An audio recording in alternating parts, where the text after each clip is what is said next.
Hi, this is Metallicat95 here. I want to talk a little bit about Battlefield 1 and the changes and possibly improvements that have been made since Battlefield 4. The first thing I'm going to bring up is some basic changes in the gun mechanics. First thing is shot spread.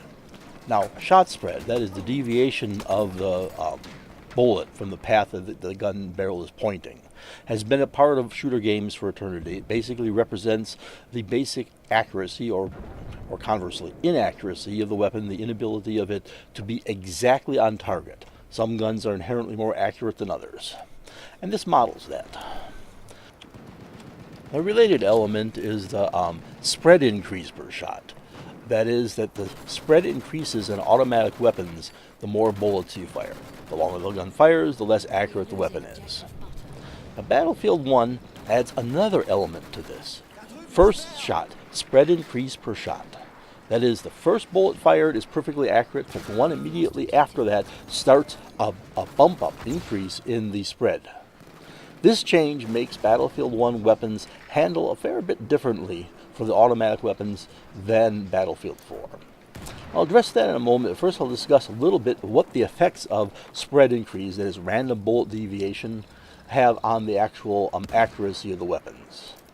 Now, the amount of inaccuracy from spread is not that extreme. Doesn't make the bullet fly off completely wildly. It basically deviates slightly from its path, and at short distances within the effective range of the weapon, if your aim is on target, you are still going to hit. Where it does make a difference is if you're at longer ranges, where it's getting harder to be on target. If you are not precisely on target, there is a chance that a shot that looks like you're aiming at the target will miss because the weapon is not accurate enough to hit the target you're aiming at. That's all there is to it. Basically, try and aim directly at the center of your target, and even at moderate ranges, it will have no effect. But controlling this is one of the skills you have to develop as a Battlefield player. So let's get back to the change that's been done to it. Oh yes, I'll cover quickly. The other major change is that their bullets have muzzle velocity rather than bullet velocity. In Battlefield 4 and previous Battlefield games, the bullet velocity was the average velocity of the shot. Compared to the real world, you had a higher velocity than normal at long ranges, lower than normal than actuality in short ranges. But over the whole course of the fire, the length of the bullet could travel, you were about the same as reality. Battlefield 1 changes that. You now have actual muzzle velocity, and the velocity decreases over distance. We'll get back to shot spread now quick. Submachine guns have a very high first shot spread increase per shot multiplier, which means that first shot is very accurate, and then the accuracy immediately jumps up. Inaccuracy, your shot spread jumps up immediately.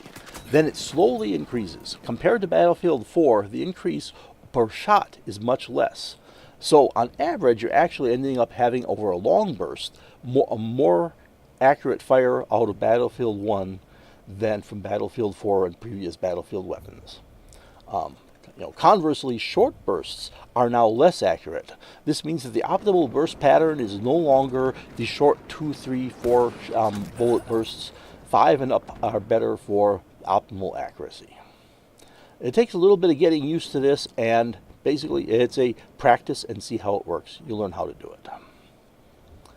Now, the next part where it has a really big impact is the change that happens to light machine guns, and basically all mounted machine guns in the game, because they all use the same basic mechanic. These have negative shot increase compared to all previous games, except for Battlefield 2142 had machine guns that worked this way.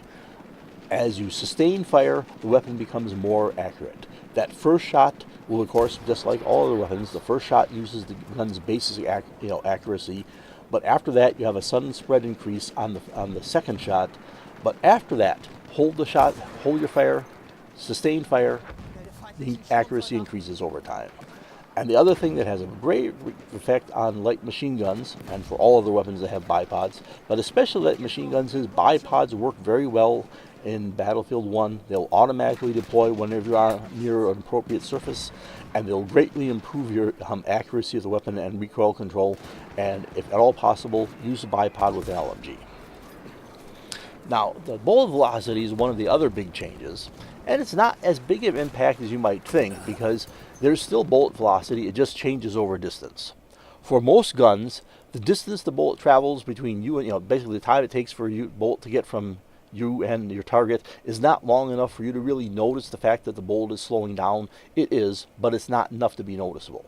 It will affect longer distance shots and will mean that you'll have to adapt to adjust, longer distance shots, the bullet velocity changing, the drop becoming apparently higher as it goes out in further distances. It is something easy enough to get used to. These changes basically make gun mechanics a little more accurate, more realistic than previous battlefield games, and it is something that I think that we'll all appreciate. One of the other side effects on this is how they've changed the handling of bolt-action sniper weapons. These are the other weapons that have a significantly different damage mechanic. They have an optimal range where the bolt will do more damage. Depending on the gun, this will be somewhere so far between 20 and 120 meters. That's a fairly wide range, but it depends on the gun which range will be ideal for it. And you will learn, or basically you can learn from looking up the stats or basically practicing with the gun, where its ideal range is. Headshots, of course, are always one-hit kills with sniper weapons. They also do have a weapon like the 1895 Russian trench version, which has a high damage at short range and drops off like the current sniper models in Battlefield 4. These changes will basically take a little bit of adapting to. Semi-auto rifles that medics use are very much similar to DMRs in Battlefield 4. Shotguns tend to work like shotguns in Battlefield 4. Pistols, likewise. It is these other weapons which have changes which are big enough to be significant. Now, the actual kits don't take that much getting used to. I mean, you basically learn which kit does which thing best. The Assault has submachine guns and shotguns. They are intended for short-range combat. Support has light machine guns for for sustained fire with a lot of bullets.